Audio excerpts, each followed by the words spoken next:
വേനൽ കടുത്തതോടെ കുടിവെള്ളക്ഷാമം രൂക്ഷമാണ് മിക്കയിടത്തും. അതിനുള്ള പരിഹാരം പ്രാദേശിക ഭരണകൂടങ്ങൾ തന്നെയാണ് കൈക്കൊള്ളേണ്ടതും. കടുത്ത വരൾച്ചയിലാണ് ഇടുക്കിയിലെ പുഴകളും അരുവികളും എല്ലാം തന്നെ വറ്റിവരേണ്ട ഒരു സാഹചര്യം. ദൈനംദിന ജീവിതത്തിന് ആവശ്യമായ വെള്ളം വില കൊടുത്ത് വാങ്ങേണ്ട അവസ്ഥയാണ് മലയോരത്തുമുള്ളത്. പരൽമീനുകൾ നീന്തി തുടിച്ച് അങ്ങനെ ഉണ്ടായിരുന്ന പുഴകൾ ഇപ്പോൾ വറ്റി വരണ്ട് ഞണ്ടും ഞൗണിക്കയും ചത്തുടങ്ങിയ പാറക്കെട്ടുകളായി മാറിയിരിക്കുകയാണ്. പുഴകൾ വറ്റിയതോടെ കൃഷി പരിപാലനവും നിലച്ചിരിക്കും.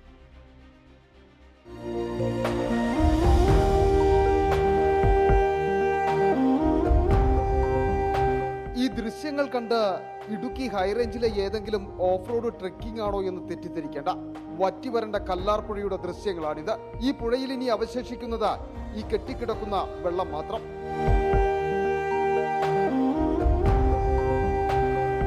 നേരത്തെ കേട്ട ഇവിടെ നിലയില്ലാത്ത വെള്ളമുണ്ടായിരുന്നു. ഇപ്പം ചിരട്ടയ്ക്ക് കോരി കുളിക്കേണ്ട അവസ്ഥയാണ്.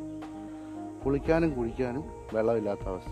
കടുത്ത വരൾച്ചയിൽ വെള്ളം വറ്റി പുഴകൾ പാറക്കെട്ടുകളായി മാറിയതോടെ മീനുകളും ഞണ്ടും ഞവടിക്കയുമെല്ലാം ചത്തൊടുങ്ങി. ഈ കെട്ടിക്കിടക്കുന്ന വെള്ളത്തിൽ ചൂടിനെ മറികടന്ന് അതിജീവിക്കുവാനുള്ള നെട്ടോട്ടമാണ് അവശേഷിക്കുന്ന പരൽ മീനുകൾ. മുൻവർഷത്തിൽ നിന്നും കടുത്ത വരൾച്ചയാണ് ഇത്തവണ നേരിടുന്നത്.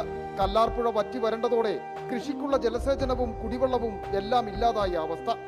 പുഴയിൽ ഇത്തവണ നേരത്തെ വറ്റി വരണ്ടിരിക്കുകയാണ്. ഇതുപോലെ നിരവധി കർഷകരുടെ ആശ്രയമാണ് ഈ പുഴ വറ്റിയതോടുകൂടി ഇല്ലാതായത്. ജലസേചനത്തിനായാലും മറ്റാവശ്യങ്ങൾക്കായാലും എല്ലാം ഉപയോഗിച്ചുകൊണ്ടിരുന്നത് ഈ പുഴയിലെ ജലമാണ്. മഞ്ഞും തണുപ്പും നിറഞ്ഞു നിന്നിരുന്ന മലയോരവും ഇതോടെ കരിഞ്ഞുണങ്ങി. കുടിനീരിനായി ഇപ്പോൾ നെട്ടോട്ടമാണ്. ഈ വട്ടക്കുഴിയിൽ കെട്ടിക്കിടക്കുന്ന വെള്ളം കൂടി പറ്റിയാൽ കല്ലാർപ്പുഴ പൂർണ്ണമായി വറ്റിവരണ്ടു എന്ന് പറയാം. കടുത്ത ജലക്ഷാമമാണ് ഈ മേഖലയിൽ നേരിടുന്നത്. വേനൽ മഴ ഒരെണ്ണമെങ്കിലും ലഭിക്കണമേ എന്ന പ്രാർത്ഥനയോടെ കാത്തിരിക്കുകയാണ് മലയോരം. Reporter Sandeep Rajakkad, in reporter, Idukki.